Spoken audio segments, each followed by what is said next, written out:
কীভাবে এই রেসিপিটা করবেন আসুন দেখে নিন। অসাধারণ লাগে এই রেসিপিটা। বোনলেস চিকেন দিয়ে জল ছাড়াই কিন্তু এই রেসিপিটা রেডি করব। কীভাবে এই রেসিপিটা রান্না করব আপনারা আমার ফুল ভিডিওটা দেখেন। আর আমার ভিডিওটা যদি আপনাদের ভালো লেগে থাকে আমার চ্যানেলটাকে সাবস্ক্রাইব করে ভিডিওটা লাইক দিয়ে দেবেন। আর আমার পাশে এইভাবেই থাকবেন। আপনাদেরকে অসংখ্য ধন্যবাদ এই ভিডিওটা ফুল দেখার জন্য, অনুরোধ রইল। তো চলুন রান্নাটা করতে কী কী লাগছে আসুন দেখে নিন। নমস্কার বন্ধুরা, আমি সুমি, আপনারা দেখছেন সুমি রান্নাঘর। আজকে দেখুন আমি চিকেন দিয়ে একটা নতুন রেসিপি করব। তার জন্য আমি বোনলেস চিকেন নিয়ে নিয়েছি, ছোট ছোট করে টুকরো করে। দেখুন আর কি লাগছে আসুন দেখে নিন। দেখুন আমি আলু নিয়ে নিয়েছি, ছোট টুকরো করে নিয়েছি, দুটো মিডিয়াম সাইজের আলু ছোট করে টুকরো করে নিয়েছি। আর নিয়েছি দেখুন আদা বাটা আর রসুন বাটা আর জিরে বেটে নিয়েছি, শিল বাটায় সব মশলাগুলো করে নিয়েছি। চলুন তাহলে রান্নাটা শুরু করা যাক। দেখুন বন্ধুরা আমি একটা কড়া বসে নিয়েছি আর পেঁয়াজ নিয়ে নিয়েছি। কড়াটা গরম হয়ে গেছে, তেল দিয়ে দেবো। তেলটা কিন্তু গরম হয়ে গেছে, আমি পেঁয়াজগুলো দিয়ে দেবো।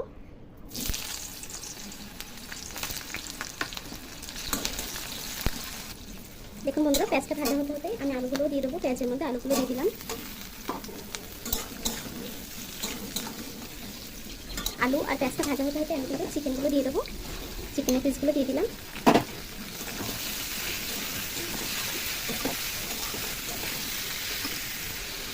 দেখুন বন্ধুরা আলু আর চিকেনটাকে কিন্তু আমি কিছুক্ষণ কষিয়ে নেবো। দেখুন বন্ধুরা মাংসটা কিন্তু কিছুটা কুক হয়ে গেছে, কিছুটা ভাজা হয়ে গেছে। দেখুন মাংস দিয়ে কিন্তু তেল ছেড়ে দিয়েছে। এখন আমি মশলাগুলো সব অ্যাড করবো। দিয়ে দেবো বড় চামচের হাফ চামচ রসুন বাটা,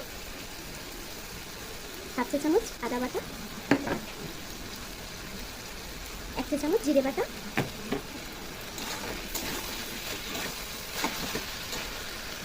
দেখুন বন্ধুরা মশলাগুলো দিয়ে কিন্তু একটু কষিয়ে নিয়েছি, কাঁচা গন্ধটা চলে যাচ্ছে। এখন গুঁড়ো মশলাগুলো অ্যাড করবো। দিয়ে দেবো হলুদ গুঁড়ো,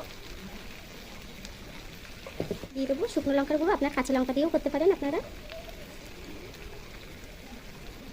ঝালটা নিজেদের আন্দাজ মতন দিয়ে নেবেন। দিয়ে দেবো স্বাদ মতো নুন।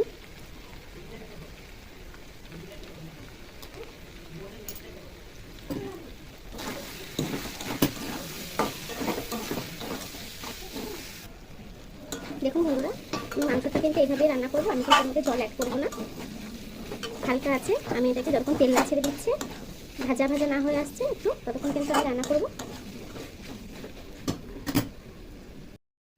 দেখুন বন্ধুরা আমার মাংসটা কিন্তু হয়ে গেছে ভাজা। আমি কষা কষা করেছি। আমি কিন্তু জল দিইনি। আপনাদের যদি তলায় লেগে আসে, তলায় যদি মশলা লেগে যায়, তাহলে সামান্য একটু জল দিতে পারেন। এটা কিন্তু শুকনো শুকনো রান্না, খেতে কিন্তু খুব সুন্দর হয়। আপনারা এইভাবে করবেন। আমার রান্নাটা হয়ে গেছে, এখন নামিয়ে নেবো। তার আগে সামান্য একটু গরম মশলা দিয়ে দেবো ওপর থেকে। আমার তরকারিটা হয়ে গেছে, নামিয়ে নেবো। দেখুন কত সুন্দর হয়েছে চিকেনটা।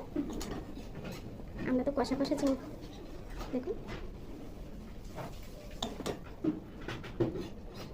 দেখুন বন্ধুরা আমার রেসিপিটা কিন্তু কমপ্লিট হয়ে গেছে। দেখুন আপনারা এইভাবে ট্রাই করবেন রেসিপিটা, দেখুন কত সুন্দর হয়েছে। আর আমার এই ভিডিওটা যদি আপনাদের ভালো লেগে থাকে আমার চ্যানেলটাকে সাবস্ক্রাইব করে ভিডিওটা লাইক দিয়ে দেবেন। আর এতক্ষণ ধরে আমার ভিডিওটা দেখার জন্য আপনাদেরকে অসংখ্য ধন্যবাদ।